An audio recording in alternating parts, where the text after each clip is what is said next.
Today's episode is sponsored by PopSEO.com. Pop Shop America has created a new learning center full of free resources to grow your creative business.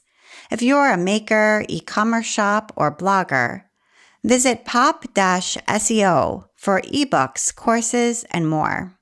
You can learn how to grow your reach on social media, how to maximize sales through the holidays, and even learn about shopping cart abandonment and automations like chatbots. Visit pop-SEO.com to start your journey. Thank you so much, Pop SEO. And now, here's the show.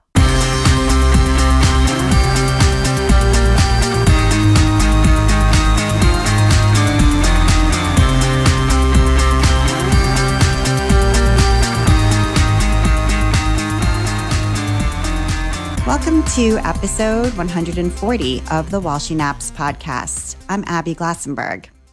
Today, we are talking about running a wholesale distribution company with my guest, Brad Krieger. Brad is the president of Checker Distributors, a company his grandparents, Bob and Del Krieger, founded in 1948. Based in Maumee, Ohio, Checker is a leading distributor of quilting and sewing products. Independent quilt shops all over the United States and internationally order their inventory from Checker. Brad Krieger, welcome.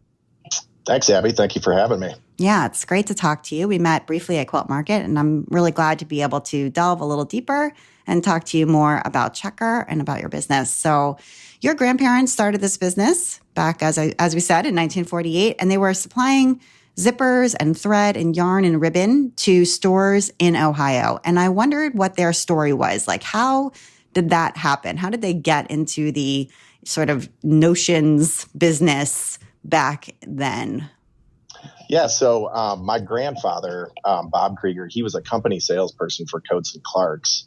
And back then they were calling on a lot of department stores like JCPenney's, Woolworth, stores like that. And he would go in and all he could sell the buyers in the sewing department was Coats and Clark's brand. And as he was working with them, when he would place an order for them, it would take up to 6 weeks to get an order shipped from Coats and Clark's, which happened to be headquartered in Cleveland. So even in the area that he was focused on, like the Northwest Ohio area, it would even take 6 weeks back then. You know, there was no FedEx or UPS, and their shipping systems just weren't the most advanced at that point. And as he got to know the buyers at the various stores better, he started asking them. He said, listen, if I could sell you my brand, but I could also offer you brand X and brand Y and brand Z and get those to you like next day shipping for just a very small upcharge, would you be interested in that? And, you know, the resounding response from all of the buyers was, yes, we would definitely be interested in that. So he kind of took that idea. He partnered up with one of his neighbors, and they started this little company called Checker.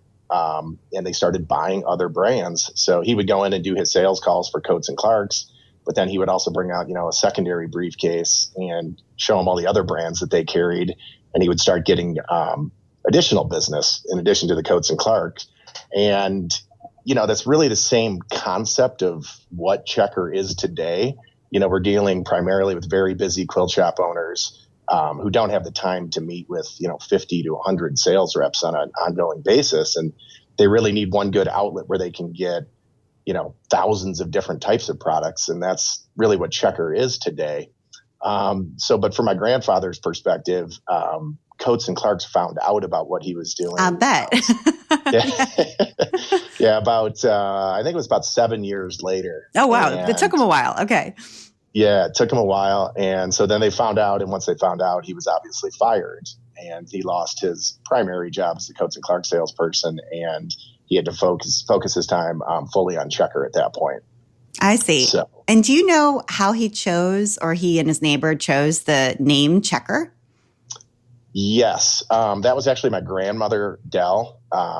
They developed an order pad that he would take in and take the orders for all the different products, and they would just check off. They would have their items listed on the order pad, and the store owners would choose what they wanted, and they would check them off. And they just kind of came up with the name Check with Checker, and that's just how it started.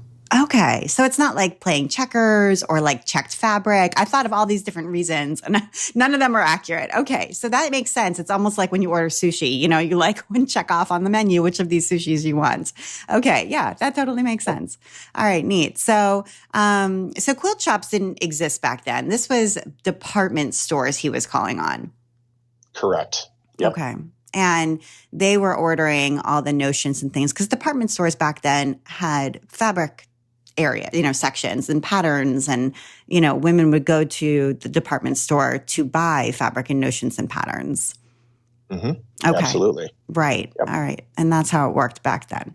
Okay. And then your father, Rob, came into the business. He was in the Army. And then in 1971, he joined the business as well. He did. Yeah. So he came in 71 and, the business was obviously very small back then also.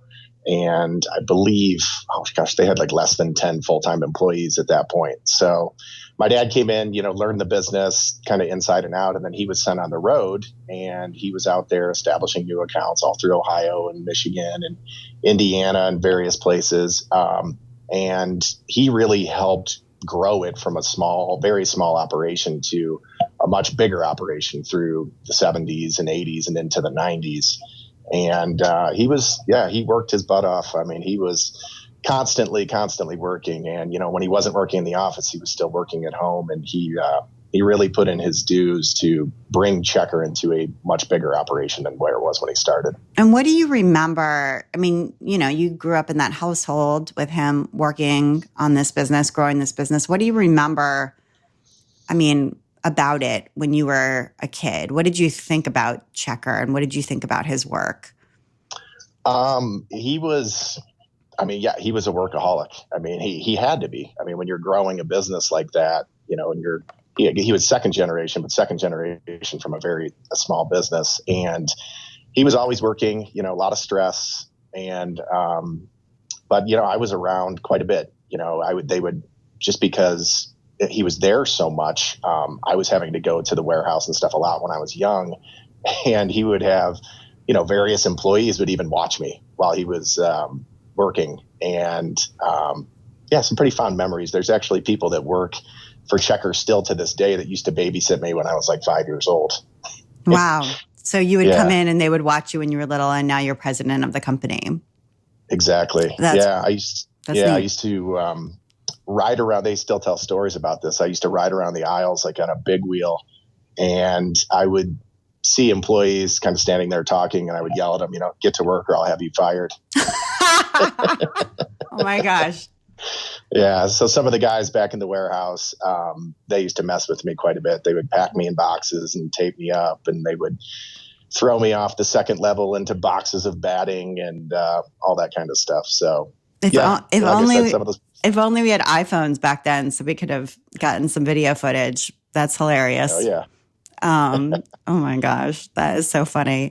So as you got older, when you were a teenager, did you actually work at the warehouse or did you work in the office at all? Or was that not something you wanted? There's some people who, when they're growing up, they sort of rebel against the family business and don't want anything to do with it. How were you feeling as you got older? Well, in high school, in the summers, I would pack orders, pull orders, stock the shelves, do inventory counts, do some like accounting, filing, stuff like that. So I was always around it. But yeah, I wasn't, when I was in high school and even in college, I wasn't firmly convinced that I was going to go work for the family business. So I knew I wanted to get away after college and not live in Ohio right away. I actually went to Miami University, which is based in Oxford, Ohio. And that's down near Cincinnati, kind of in the southwestern portion of Ohio. And I was a business marketing major and a Spanish minor. And I always had the travel bug in me. My freshman summer of college, I was actually talking to my dad about potentially transferring out west to Colorado or Arizona or something like that, just because I wanted to get out of Ohio. And we agreed that I would head to Spain for the summer because I always had a pretty good understanding of Spanish going back into high school. So I went to Spain my freshman summer and was a study abroad student for 2 months and got to travel Europe for another month after that, my freshman summer. And then my junior year of college, I actually went to Costa Rica for 6 months. I was a study abroad student in Costa Rica for 6 months. So really helped get some of the travel bug out of me. But after I graduated, I knew I didn't want to work for the family business right away. And my dad and I kind of had a mutual understanding that I wouldn't work for the family business right away. So I basically chose where I wanted to live. And I had a lot of friends out in Colorado. So I moved out to Denver, Colorado, got my first job out there working for a big commercial printing company. And I did that for 3 years until I was a sales rep for them. And I did that for 3 years until they were bought out by a larger firm who had an existing Denver sales office. And, my manager at the time told all the younger reps, like, look, you guys are going to eventually lose your jobs to these existing salespeople. So at that point, after being out of school for 3 years and working for a different company for 3 years, I did contact my dad and let him know that, look, I was probably going to lose my job. And I would either go work for another company or, see if we wanted to look at potentially doing something for Checker at that point. And at that point, we didn't really have good coverage of Colorado or Western Nebraska, Western Kansas, Wyoming, the Black Hills of South Dakota, and Northern New Mexico. So I took over that territory as a sales rep for Checker. And it was pretty big, expansive geographical territory with, there'd be times where you could drive 200 miles in between quilt shops in that area. Wow. But I did that for 2.5 years and more than doubled that territory in 2.5 years. And then we had one of our local reps back in Ohio, Michigan, quit the business to move into a different industry. And at that point, my dad and the sales manager at the time called and asked if I'd be interested in moving back home and taking over that territory. So thought about it for a couple of days, but that's what I ended up doing. Okay. All right. I see. So do you think it was valuable to start as a sales rep within Checker? In other words, I think some people who come into a family business, they could start out in the head office, sort of in a executive kind of role because, look, your dad owns the business. You can kind of do whatever you want, right? But you kind of started as a road rep and, were out there basically with your suitcase, selling samples to quilt shops and, kind of getting down and dirty into it. And I just wondered whether that experience, those years, you felt like there was some value in that for you. Absolutely. I think for anybody that's eventually going to try to get into management of a business, to start in sales is where you need to start because you learn the products, you learn what your company's selling, you learn your customer base by meeting with them every day. You learn the positive things that your company's doing. You also learn about the shortcomings that your company has. And really, sales is the one job that you can really learn get a fully encompassing view of what your company is doing well and what you guys need to work on. So yeah, starting out being in two different territories, working in the West and seeing what it's like for Checker to have to sell out West, and then coming back and being a sales rep for another 2.5 years back in Ohio, Michigan, and Indiana. It was very different because, with our headquarters being right in Ohio, all that business in Ohio, Michigan, Indiana was very easy. It was good established business for us. Just being, one day shipping to all those accounts. So being out West and, having to, convince people to buy from Checker, which was a 3 days shipping zone out there. And we had some competitors that were a little more close geographically. It was a different type of sale, but it was really good to learn, both areas and what Checker had to do to succeed in both of those areas. Right. And around what years was this, like roughly? I graduated college in 1999 and then moved to Denver that year. So when I started with Checker, I believe it was 2002. And so then I was out there with Checker in the Colorado territory for 2.5 years. And then I moved back to Ohio in 2005. So then was a sales rep back in Ohio, Michigan from 2005 through 2007. And then in 2007, I noticed we needed some help on the internal operations. There were some things that we weren't doing right. Our buying was kind of out of whack. We were over inventoried on things that weren't selling well. And, I approached my dad and I said, look, you need some help on the inside. We've got a lot of stuff that isn't selling well. We're closing it out and not making money. We're losing money on it. And there were other things like our freight programs that we weren't really managing very well. And He thought about it for a few days and he said, yeah, you're right. It probably is time for you to come in.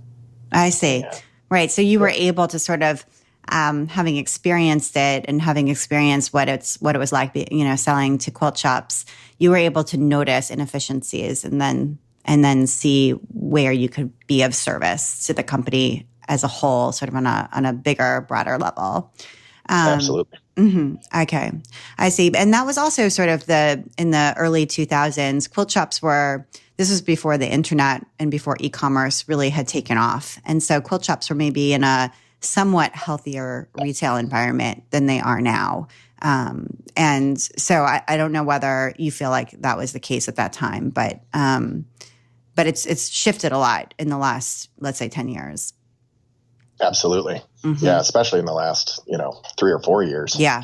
Okay. And we'll get back to that in a little while. But I also want to talk, though, before we do that, about the pivot to serving quilt shops, because as we mentioned earlier, when your grandparents were in this business, they were supplying to department stores. And then, of course, department stores stopped selling fabric and notions and patterns.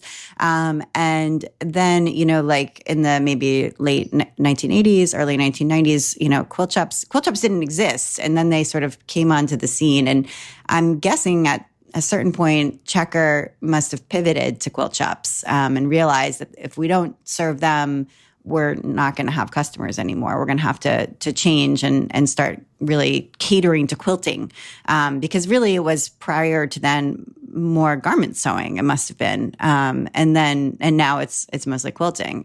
So I don't know if you know that history, but if you do, if you could talk a little bit about how that came about. Yeah, I mean, what you're saying is absolutely correct as far as like actual dates and the timeline Sure. of when that full pivot was made. I'd have to get back to you on that. But that's absolutely what we had to do. The fact that the department stores started getting away from it, but those that stayed in it, this was kind of like the birth time of the Joann Fabrics and other companies like that too. But if you're a small distributor like Checker was at that point, these big companies, they wanted massive discounts, and distributors don't make huge margins to begin with. And if you're trying to sell to a big chain store, you're not going to be able to make any money selling at the discounts that they demand. So yeah, my dad and grandma at the time noticed the Checker had to make that pivot, and that's what they did. Right. And from the quilt shop's perspective, it's just much easier to do one-stop shopping. So they're going to get the Checker catalog. They can order lots and lots of different products from lots and lots of different purveyors all at once. And so it's just a much easier way to reach them all and for them to shop, for sure. So essentially, like from me, like as a pattern designer, basically I'm selling it to Checker at less than wholesale. And my hope is that the volume will make it up, basically, that Checker will sell so many of them that it makes it worth my time. It makes it worth my while. Well, it's the volume is one thing, but it's the exposure, which is the main thing. Checker, we've got approximately 7,400 active accounts that we're selling to. And, we've got a very captive email audience when we do our email campaigns. And, we send out, sale flyers with what's new publications too. We print 10,000 of those and send them out to customers. Our website traffic on a daily average, we're getting close to 4,000 visitors daily, which is, mainly B2B businesses. So getting your products in Checker's realm of products gives your brand instant visibility to just a huge market of B2B quilt shops and other types of businesses out there. And so you said you had 7,400 active accounts, but there's not 7,400 quilt shops. So you must have other kinds of shops that order from Checker. Yeah, the quilt shops make up about 85% of our total business. So, our business is still geared towards the quilt shops. I mean, that's 85% of the pie there. And the other 15% would be made up of online retailers, small manufacturers, long arm services. I mean, we even sell to people like, dry cleaners that offer their own sewing, and embroidery services within their shops. They'll buy thread and stuff like that from Checker. Okay, got it. All right, I see. I want to take a minute now to talk about our sponsor, Pop SEO. Over the years, Pop Shop America and Pop SEO has worked with thousands of makers and creative businesses. Founder Brittany Bly says that for her, it's important to help creative entrepreneurs grow in a way that's going to truly bring them a full-time income. And that is online. So they focused on not just creating a great festival of handmade that takes place in person, but also creating a treasure trove of free resources for creatives to grow digitally. At popseo.com, you can find information about how to increase your reach on Facebook, do affiliate marketing, and also find the best craft fairs across the country. You'll learn more about influencer marketing and SEO and a whole lot more. Their latest course launches on April 1st, and readers can sign up now. It's called Start and Scale Your Etsy. And they're taking a deep dive into Etsy SEO, marketing, product descriptions, and more. So you'll work together step by step, starting with all the basics to make sure that nothing is overlooked. And then you'll dig into Etsy page rankings, shopper habits, coupon codes, promoted listings, and a whole lot more. Readers can find out all about the course and register at pop-seo.com/courses. From now through April 1st, 2019, the course is half off. Shoppers spent almost $3 billion on the Etsy platform in 2016, and over 80% of shoppers are repeat purchasers. So this is a shopping platform that creative e-commerce businesses should not ignore. But you don't have to take the course to stay connected with Pop SEO. They send out free monthly ebooks and offer business tips and even give away lots of free goodies to their readers. So head over to pop-seo.com to check it out. Thank you so much, Pop SEO. And now back to my conversation with Brad.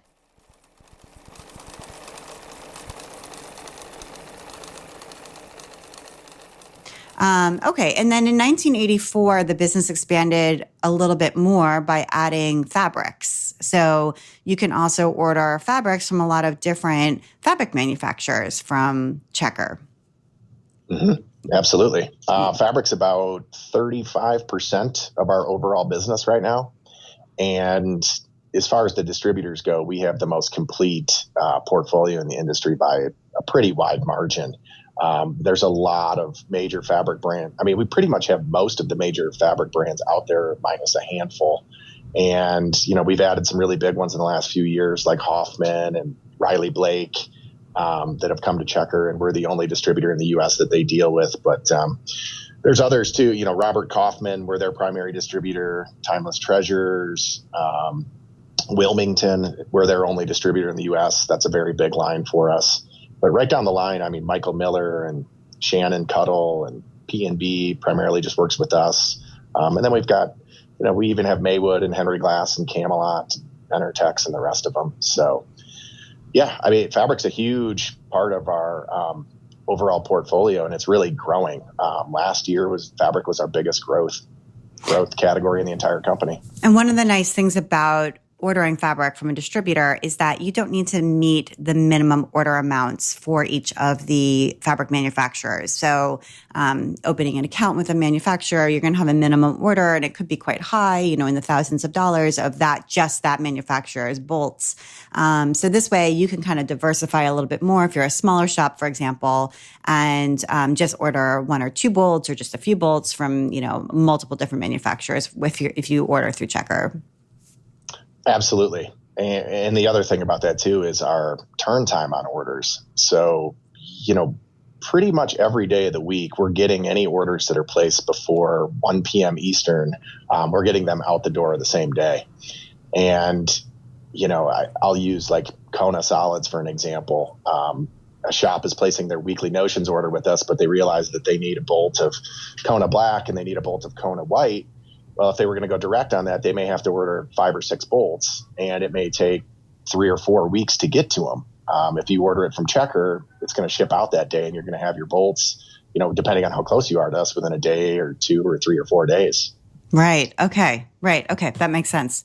Thanks for clarifying that. So, okay. So you added fabric to the mix, and then also this team of sales reps.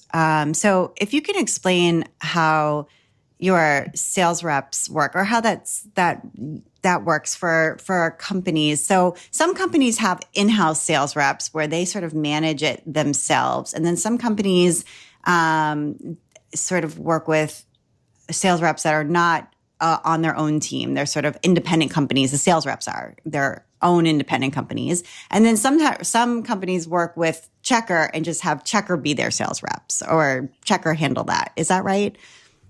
Yeah. So I believe our current number of sales reps is 22. And of the 22, 7 of them are 1099 reps, meaning they carry Checker, but they also have a couple of other additional lines, like maybe a couple fabric lines that they sell. And then the other 15 reps are full-time Checker company reps that they only work for Checker. Okay, I see. So 1099 meaning they're like contractors. Correct. Okay. But in their mix, Checker would make up the majority of their income that they're making also. Okay. Yeah. And they have a territory and they travel around and visit shops and show them the merchandise. Absolutely. Mm-hmm. And one thing we still hear from some shops today is, well, I don't need to see fabric from Checker. I just order my notions from Checker. Well, with all of the lines that we've added, especially in the last few years, there's always going to be a few lines that a Checker rep has that the shops aren't either seeing the direct rep frequently, or they may not see that direct rep at all. And to just turn it off and say, I don't buy any fabric from Checker, I really think that that's something that shops should think about, because going back to, my grandfather's philosophy when he started the company is shop owners are busy. And if you've got somebody there from Checker that can rifle through, 6, 7, 8 lines for you really quick, if not more, if there's others that you aren't seeing very frequently, that saves them a lot of time. And it's not like our prices are different. For the most part, we're same as direct pricing on these lines. So, the Checker reps that are out there traveling with all these lines, the fabric lines, it's a really big asset to the shop owners. And a lot of the shop owners are realizing that. They're realizing that they're very busy and they got to focus on their classes and in-store events and things like that to keep people coming. So they're utilizing the Checker reps quite a bit more for fabric. And that's why our fabric sales are really increasing. Okay. And do you think that model is still really relevant, the model of having somebody come physically to your store with physical samples and show them to you versus having like an online? I mean, I know you have an online portal where people can come and, shops can come and place their orders online as well. But, it's labor intensive and it's costly to have people out there traveling the road to do this. And, you must feel like it's worthwhile. Will it continue to be worthwhile, do you think, down the road? Yeah. I mean, when you look at our total order volume, there's something like 85 or 90% of our total orders are coming in via the website these days. But when you actually get into the dollar volume, it's somewhere like around 65% of our total dollars are coming in through the website. And then the other 35% would be coming through rep generated orders. So, it's still worthwhile. And, shop owners, when they want to see the new collections, if they want to see 10 new fabric lines at once, it is a little bit more difficult for them to go through the website and follow up with what's new on everything, and to be able to see the actual fabric lines in front of them with the accompanying free projects or patterns that go with it. It is still relevant today. Okay. And you think it's going to remain relevant? In other words, it's not going to decline in relevancy, do you feel like, over the next, let's say, 5 years or 10 years? Well, I mean, there's definitely some accounts, that we hear from that say, I don't need a sales rep to call on me for whatever reason. And, these are people that are very proficient knowing what they're looking for. They know that, I buy this brand and I buy this brand and I buy this brand and I want to see what new they have. And I only focus on these types of things. Well, they may be self-sufficient to go through the websites, Checker's website, and whoever else they're buying from. So, yeah, I mean, some stores or some accounts are finding themselves to be self-sufficient, but there's still plenty of stores out there that like a sales rep calling on them that they're still relevant at this point, for sure. And will a sales rep call on an online store? So a store that doesn't have a brick and mortar presence, has never had a brick and mortar presence, but is just an online store. And if so, how large of an online store do you need to be to qualify, I guess, to have a sales rep come to visit you? Yeah, our reps definitely call on online retailers, and I guess there's no prerequisite as far as volume because we never really know. Somebody can open up and start small, and then they kind of grow as their business grows, and they decide that they want to see sales reps. But our reps will reach out to just about anybody that's put into their territory and tell them what they can do, tell them what they can bring them, and basically the shop owner decides at that point whether or not they want them to come in and see them. But yeah, we don't have we don't say, hey, this account does minimum $10,000 a year, go see them. It's really up to the rep to make those calls and find out if the shop wants somebody to come call on them. Okay. Because I have heard from some online shops that will say, not from Checker, but from other, the manufacturers of fabric, for example, that, the sales rep won't call on me because I'm an Etsy shop or something like that. They just don't think I'm important, I guess, or something. Yeah. Yeah. And that's where the direct reps primarily are going to focus on, A-level business. If you're ranking accounts as far as volume, like an A, B, C, D, E-level account as far as sales volume, they're going to focus mainly on the A's and B's and some of the C's. And where we really encourage our reps is, they're buying, these stores are ordering from us every week, if not multiple times a week. And they're ordering thread and they're ordering notions and books and patterns and everything else. And we let our reps know that, hey, when you go in there, you're not just showing them one or two fabric lines. You've got a lot of stuff to show them. So what might not seem like an important call to a direct rep that's looking for like the bigger dollars when they're making their visits, it could turn into a fruitful call for a Checker rep just because of the variety of products that we offer. Mm-hmm. Okay. Makes sense. And then in 2000, Checker went international, sort of expanded outside of the United States, began selling in other countries. And I know there are distributors who specialize, in each of these other countries. So there are several Canadian distributors, for example, for quilting fabrics and notions. And then there's distributors in Europe for sewing, and the UK and Asia, and there's several in Australia. But you're sort of competing with those by, kind of being in those markets. And I wondered what was the sort of theory behind sort of jumping into that? Yeah.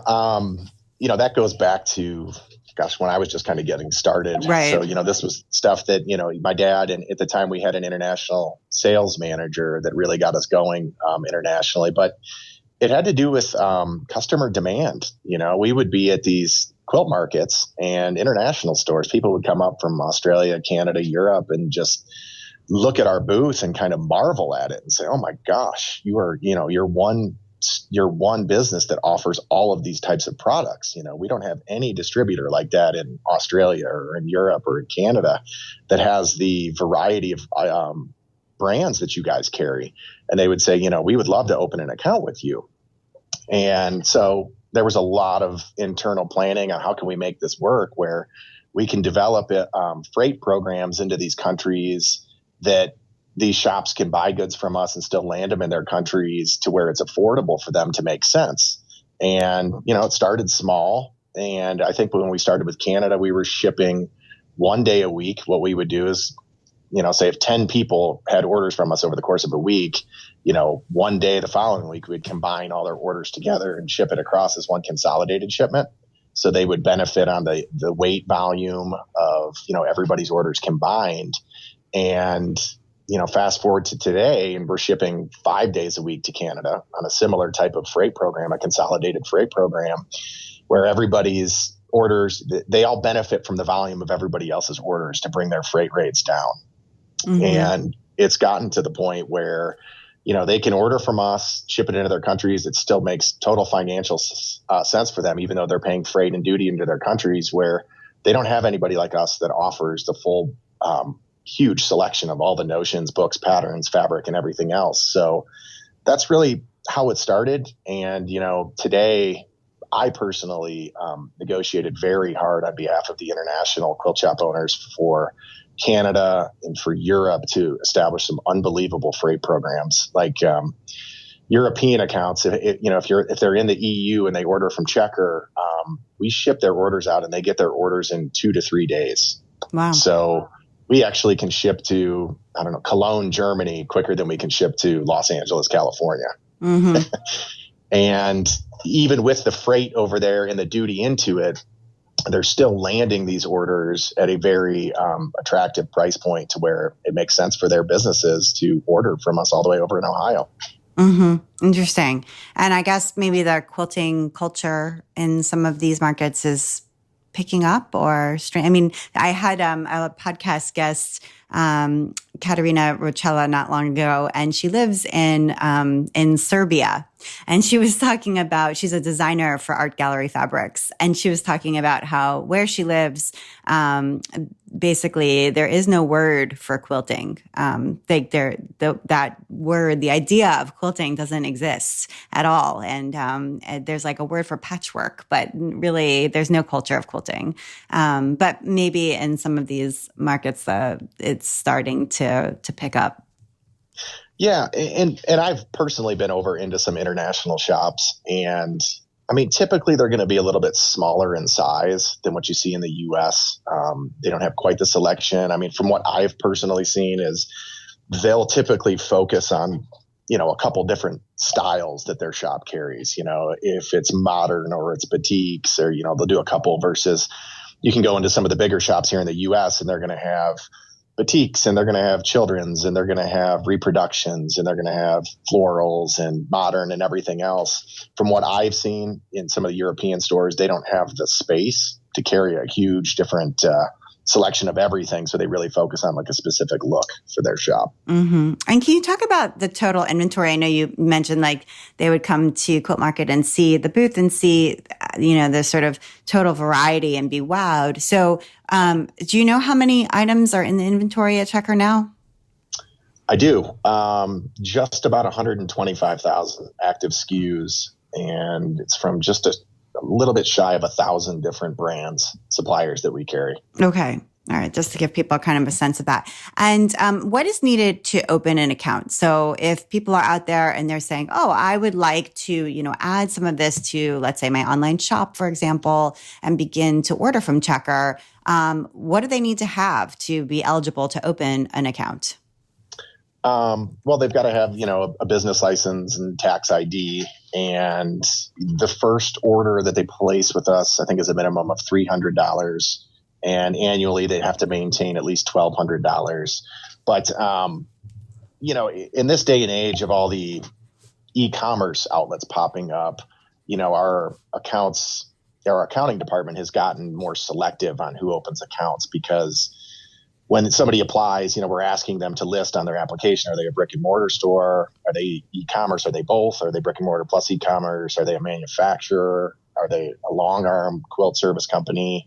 Or are they a nonprofit? I mean, those are typically where our different accounts come into. But we are going out and looking. If they say that they're e-commerce, we go out and try to check their sites and see, are they relevant to our industry? Meaning, are they carrying other quilting and sewing products, or are they just somebody that's in the, automotive parts business, but they found out that creative grids is something good that they can sell on Amazon, and that's what they want. And we're really trying to weed out those types of online sellers. We're trying to keep it tailored into people that are truly involved in our industry. I see. Okay. Yeah. Right. The Amazon resellers are a whole different ballgame. Oh yeah. I mean, there's things where our products, some of our creative grid, the creative grid ruler brand is a brand that we own, and it has a minimum advertised pricing policy on it. And, I was just notified a couple months ago that some of the creative grid rulers showed up on Massdrop, and Massdrop was doing a reduced price on a bundle of rulers, and we don't sell to Massdrop. And, we're just trying to figure out how that happened. How did it get there? So, we've sent them letters, take our products down, and, you don't really get good responses from them. And, but that's what we're trying to prevent is, who are these people that are trying to open accounts? And, if they open it under one name, do they have an alias where they sell under something else? And we're really trying to weed those types of customers out. Right. Yeah. Gosh, that does get sticky. Sticky situations can arise for sure. Interesting. And the internet allows you to sort of see everything happening in a way that maybe some of these shady things were happening before, but they were harder to find out about. But now, everything's under everybody's view, which is interesting. So Can you talk a little bit too about people? So people like me who are pattern designers, or let's say you developed a notion, for example, and you have a product that you would like to be distributed. So you'd love to have, Checker carry it in these catalogs, send it in these email blasts, get these sales reps out there, selling it to these quilt shops and get that exposure and the volume and all of those wonderful things we talked about. So how should someone go about, getting their product considered to be carried by Checker?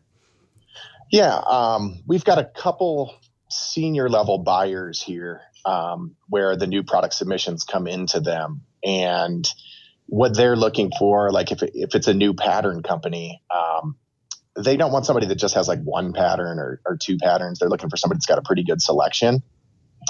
Things that they're looking at is, what do the pattern covers look like? Do they look professional? Are the instructions really accurate? Do they exhibit at shows? Do they have a good social media presence? Are any of their designs published in magazines? Are they designing fabric also, or do their patterns work with specific fabric lines, preferably lines that Checker's carrying? They don't necessarily need to have all of those things, but certain components of those would help, because we do have a very wide selection of patterns, and, unfortunately we can't have everybody's everything. It has to make sense. And, I always often joke that the most popular person at Quilt Market is the Checker pattern buyer, because we have, dozens and dozens and dozens of people come up looking for her, wanting to submit their patterns to her. Uh-huh. But that's one thing as far as the patterns go. And then as far as notions, pretty similar concept. If it's something that has nice packaging and it's nice quality and there is some already established demand for it, and, the owner of the product is able to keep up with Checker's demand, I mean, that's another big thing. We've gotten into some relationships with people that we've brought their brand on board, and we start sending them those POs, and they're like, "Oh, geez, I can't fund your POs. Can you prepay me for these?" And that's not something that we want to get into. If you want to do business with us, you've got to be prepared to satisfy the demand as it comes. Right. So just as two quick things of clarification. One is that often you have to send a sample, at least in my experience. So I will disclose that I have several products carried through Checker. And in my experience, I had to send a sample, and the sample was, sent to be considered before the buyer decided that they did indeed want to carry my products. So that's number one. And then that way they can check and look at the packaging and read the instructions and all of that. And number two, I was going to say, is these POs, that's a purchase order. And so you never know when they're going to come, right? You're just sitting there on a Thursday and boom, a purchase order comes into your inbox and it says, we need 50 of this and 75 of that. And you need to fulfill that order. Usually I send it out the next day or maybe a day and a half later, something like that. And so, you can't then say, oh, well, I have to, order those items and I can't pay for them or whatever. You actually have to have the inventory in stock, ready to go. I might need to fold and bag some of the patterns or something like that, but basically they're sitting here and I'm ready to go and can, fill that order right away, because that means that someone on the other end at Checker is waiting for them. And so they need to be sent out. And then once they're there, I send an invoice and then I get paid, a little while afterward. So that's kind of how it works. Yeah. And that's something that, like I said, we've got about 1,000 different vendors, and, we hear from customers with, something's out of stock and something's on back order. They're always going to assume, oh, that's Checker's fault. And, sometimes it is our fault. Sometimes our buyers didn't buy enough, or a certain product had a crazy week of demand, outside the norm. But a lot of our issues when we're out of stock on things is we may be working with a small pattern company and they're on vacation for a week or 2 weeks, and we've got POs in and they're just not shipping anything for 2 weeks. And, if they're not shipping it, we obviously don't have it. And then, you also run into things where even the bigger companies like the Clovers or Olfas of the world may have a, product defect, and they're out of stock on something for a month or two, or their demand just went through the roof and their mills can't produce it fast enough. So that's just something that, the customer's got to keep in mind when you've got close to 1,000 vendors with 125,000 SKUs.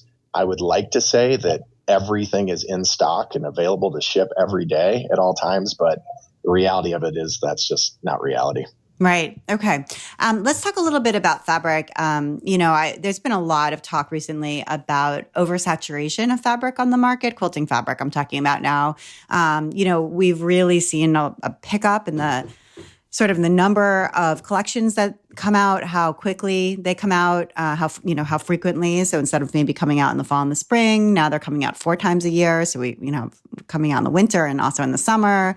And then each collection has so many SKUs. It makes it very difficult for a shop to order all of those SKUs and have the complete collection in stock. And there's just so many fabric companies as well producing it. It's just kind of this surge. And there's a lot of talk about we can't keep up. There's just no way. And then we start seeing these closures of some companies seemingly. So I wondered if you have an opinion about that. Do you observe that happening? Do you think there's going to be a contraction? Is there a contraction? Are we already seeing it? We carry, as far as fabric brands that actually do the line, the collections 4 or 5 times a year. I mean, we've got roughly 30 companies that we carry. And when I look at our sales year over year, the last few years, I mean, we're up, volume wise with all of them other than just, less than a handful are down in volume. So, I mean, to say it's oversaturated from our perspective, it doesn't seem like it is. Although, I do hear that from people. There is a lot of kind of copycat lines that go out there. Somebody comes out with a coffee line, and then the next season you see a similar vendor have a line that looks almost identical to it, or, with various Christmas lines. That definitely happens. But, most of the fabric companies that I communicate with seem to be doing well. I mean, there might be 1 or 2 that, are on tough times right now, but I don't think it's like a crisis by any means. Okay.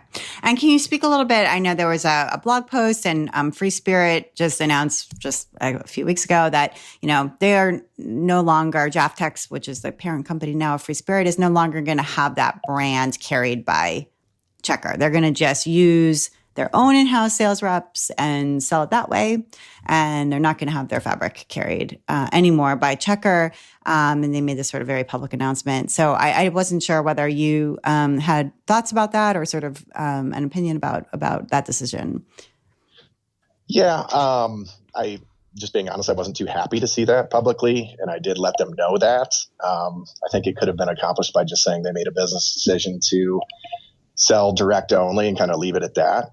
But they have a variety of reasons of doing that. And I really think that the main reason was when they bought Free Spirit came with an existing sales force of 20 or 25 sales reps. And then the new owners of Free Spirit also had their own existing sales force of 40 or 50 reps that carry some other lines that they represent.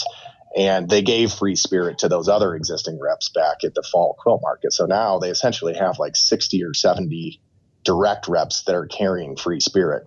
And I really think that that's the primary reason why they made that decision. It's because they've got so many direct reps out there. They figured, hey, we don't need Checker anymore. But, there was something said on that blog post about this is going to benefit the international customers. Right. Because Checker was selling internationally. And I think that is absolutely incorrect. The service that Checker provides the international customers is, now that you take Checker out of the mix, if you're an account in Australia or Canada, you are forced to buy from that international distributor, and you have no other resource to get that fabric line. So what does that mean? You've got to pay whatever price they're going to charge you, and inevitably the price is going to go up. So if I'm a shop owner in Australia or Germany or wherever else, and I've only got to buy it from this one source, and they're going to charge me $10 a yard or $10.50 a yard, you got to pay that price. So when you put it out at your shop in one of those countries, you have to sell it for over $20 a yard. Right. And the consumers in those countries look at this and they say, well, geez, these prices are insane. And, the other side of the coin there is, they looked at us and said, oh, Checker's a problem internationally. But what about the online retailers that are based here in the U.S.? So if you're that consumer in Australia and you know that what the price you have to pay at the shop, if you can go online to one of the .coms here in the U.S., and you want to buy, I don't know, 10 yards of whatever fabric brand, ship it all the way over, you can do that and land it cheaper than what your local quilt shop can provide it to you at. Right. So I really think that was taking a step backwards for them as far as the way that business is going for the entire world, not just our industry these days. I mean, Checkers worked extremely hard to make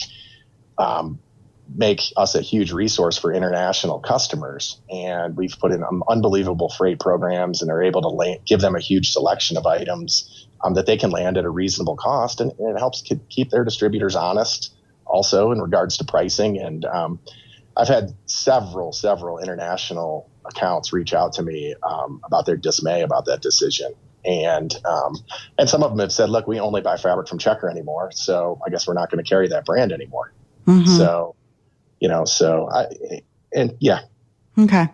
Yeah. It'll have that consequence and it'll sort of play out over time, perhaps. Interesting. And I wondered also if you could talk a little bit about Quilt Market. So obviously Checkers at Quilt Market, that's where you and I met. And I'm sure you've probably been at Quilt Market all along, potentially from Quilt Market's beginning. I don't know, but I'm guessing. And so, which was 1979, I think. So my question for you is around how your presence at Quilt Market has changed over time and whether the booth is as big as it once was, bigger now, smaller now, whether the same kind of business is being done at Quilt Market that was being done there 5 years ago, 10 years ago, and sort of what role the trade show is playing in your business now.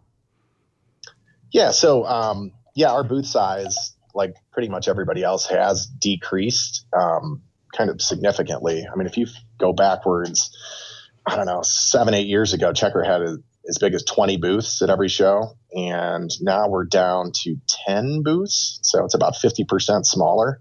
And what we were doing before, and this is really before like the e-marketing and digital flip books of all the new products and everything, we started promoting those heavily.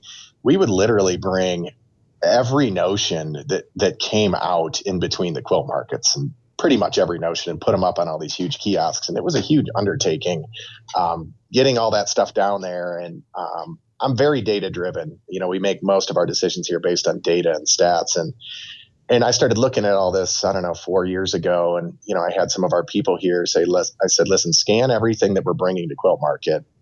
And after we get back, I want you to look at all those items that we put up there and let me know how many of them registered even one single sale. And I remember the first time we did that, the results came back that there was like 72% of the items we brought to Quilt Market didn't even register a single sale. And when was this?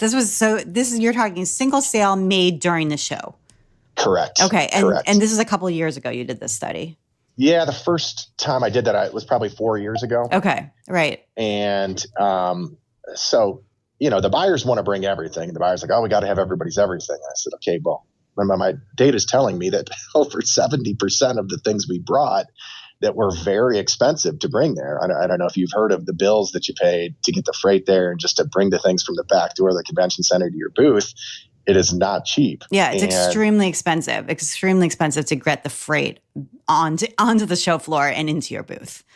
Yes. And not to mention all the prep time that you do, setting up all those kiosks and then taking them down and packing everything, getting it down there, and then reconstructing everything once you get there. So we cut it down after that initial study. And then we went, I don't know, about 25% smaller on our kiosks. And then we did the data at the next show. And at that show, there was like 60% of the stuff that we brought still didn't even register a single sale. So we do that data analysis and everything we bring to Quilt Market at every show now. And really, my buyers understand it now, and they really focus on truly what they feel are the hottest products that we really need to show when we're there. And even by doing that, we've cut it down significantly. There's still, I think on the last show, like 45% of what we brought didn't even register a single sale. So yeah, that's interesting. What have you looked at the list of buyers? So after Quilt Market, if you exhibit at Quilt Market, the Quilting sends you a spreadsheet, right? And it's all the people who were there, all the buyers who had registered and who came to Quilt Market. And I don't know if you've looked at that list and done any analysis of who those buyers actually are.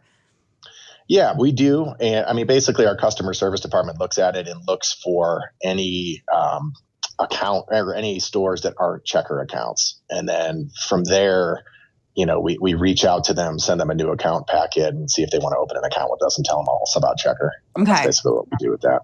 Yeah, it's interesting. I've been going through that list, and it has been interesting to look at. And I'm not completely done, so I can't say I have accurate data at the moment. But it looks to me as though maybe 60% of those people actually are buyers from quilt shops. So actually, have a shop that they can outfit with, a significant amount of fabric and notions and patterns and things like that.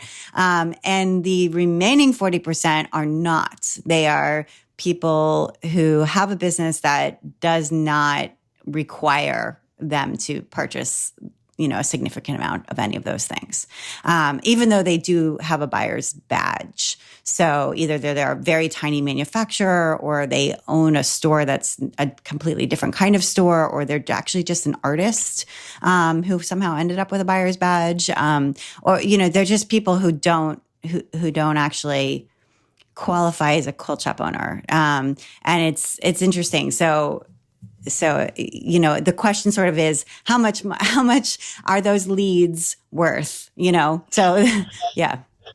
Yeah. And just being honest, it's really my sales management team that handles that function. I would have to check in with them to see, out of the people that we identify that are truly quilt shops or online businesses, that we reach out to, how many pan out to becoming new accounts. I don't really know how that works on our end. It's a good question. Okay. But yeah, on the quilt market side though, I'm not talking all doom and gloom on this. Sure. That's just as far as how we, have decreased our booth size. It was based on, hey, here's some data. Let's make some informed decisions on how we're going to, decrease our booth size and where we're going to decrease it. But we didn't really decrease our fabric table area. When we're at Quilt Market, over 80% of the total volume and sales that we do at the show comes from the fabric tables. And at this past Houston, we were actually blindsided by how busy we were. We had a lot of customers, to the point where we didn't have enough manpower to keep up with everybody that was coming. So that was actually our best sales volume as far as what we booked at the show in 5 years. Wow. At the Houston 2018. And, there was a lot of international customers that came, like you mentioned, we've been going to the the Stitches show in the UK and the H&H show in Germany. And we've really attracted a bigger audience of international customers. And a lot of them do make the trip to Houston. So these are people that have, opened checker accounts in the last couple of years, and they really see the value in checker. So we're bringing more staff to Kansas City, hoping Kansas City is going to be kind of a repeat of what Houston 2018 was. But the other thing about Quilt Market from our perspective is it's not just about what you book as far as sales at the show. Every show we're opening between 15 to 25 new accounts that we meet at the show. And then we also do schoolhouses for like our new creative grid rulers. And sometimes we'll do schoolhouses on how to properly navigate the checker website and, using it to its maximum capabilities and things like that. And our buyers always find new vendors at the show. So it's still valuable for us in our eyes. Absolutely. Yeah. And meeting people in person never loses its value, and seeing products in person never loses its value. So that's never going to go away. That's always going to be something that people need and want, for sure. And those in-person connections are irreplaceable. So for sure. Okay. And I just wanted to ask about your kids, if I could. I know you have 2 kids, and I wondered whether, and they're very young, but I wondered whether you have hopes for them to someday do what you did, which is to say, take over this business, which clearly you find to be really engaging and interesting and exciting. And I just wondered whether that's something that you hope for them. Yeah, well, I would love that. My son Grant is only 3 years old, and then my daughter Callie is only 1.5 years. So we're talking a ways away before that would happen. Right. Of course. And But yeah, I mean, that would be amazing if I could pass it down to a fourth generation. It's just, business is changing so fast, and who knows what this company will be doing 20 years from now.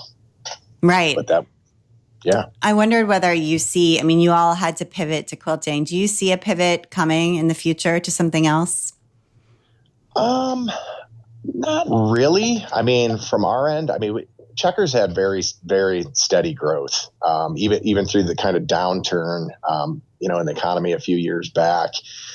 We've really, I don't know, just by the processes that we're doing here. And, people you can talk to pretty much any shop owner or vendor of ours in the industry, and they talk about the Checker website and how easy it is to use. And we've had steady growth. And last year was very significant growth, and 2019 is off to a really good start. And we're so busy with keeping up with what we're doing now that I don't see us pivoting anywhere. As far as like a pivot goes, the online retailers have really come into their own in the last 3 to 5 years. So that's been a big area of growth for us. The brick and mortar quilt shop business has not decreased for us, but it's not growing as rapidly as the online retailer is for us. And our international business is really, really growing for us rapidly. But I don't see us pivoting from what we're doing. Yeah. We just keep trying to make everything better. And, as far as the website goes, our customers, they can do everything there. They can access all of their past invoices and their current open orders. And, we offer them product suggestions based on their purchasing history.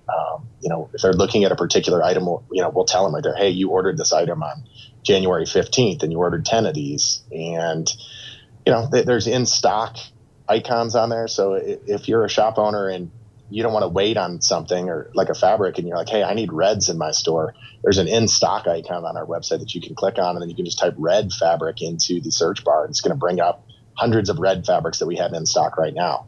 Or you could do the same thing for boutiques or anything else. So we invest a ton of money into our technology, into our warehouse. The warehouse is extremely automated. It's conveyors and carousels running all over the place. And I know there's nobody else in our industry that invests what Checker does into the technology and in the warehouse. And I think that's what we do to kind of set ourselves apart and, keep investing and making our customers' experience better.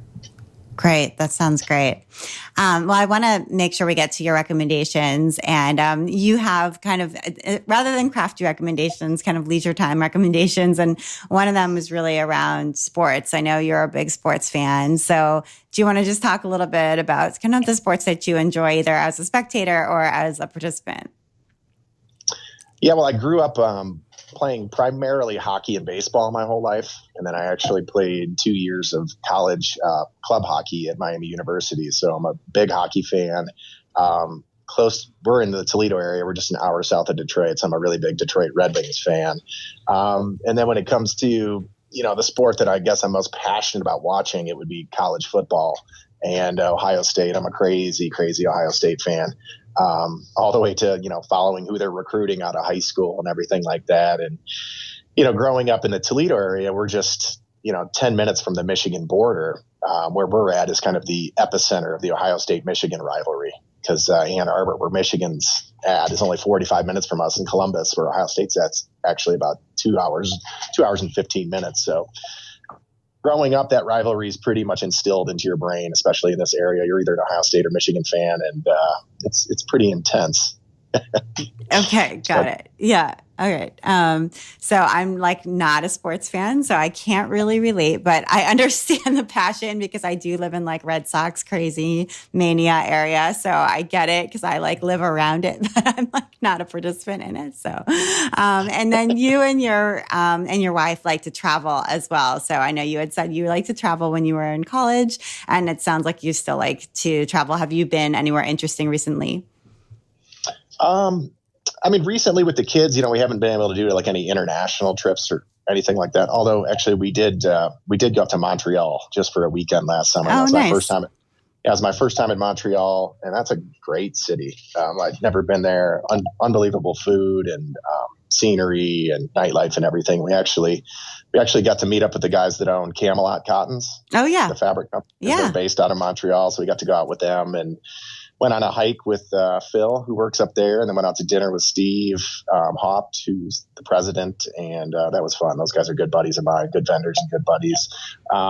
But my dad and I actually went in on a place in Florida together in the St. Petersburg Beach area last year, and the winter is so brutal here right now in Northwest Ohio that I've already been down. I was down in November, was down in December, early January, and we were just down there last week, just trying to thaw out and warm up from the winter up here. Oh my gosh, that sounds nice. Our schools are closed this afternoon. My kids are all coming home in like an hour because we're about to get a huge snowstorm. So Florida sounds fantastic right now. Oh yeah. Yeah, totally. Well, Brad, thank you so much for taking so much time to be on the While She Naps podcast. I really enjoyed talking with you. Thank you. I really appreciate you having me also. And you've been listening to the While She Naps podcast. I'm Abby Glassenberg.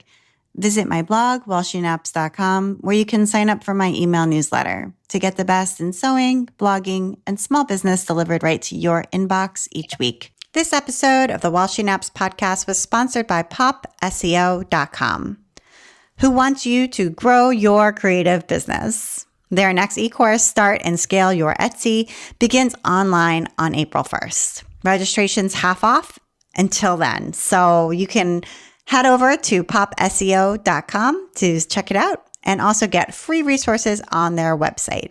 That's pop-seo.com. Thanks so much, Pop SEO. And if you enjoy the show, tell a friend about it. Thank you so much, and I'll see you next time.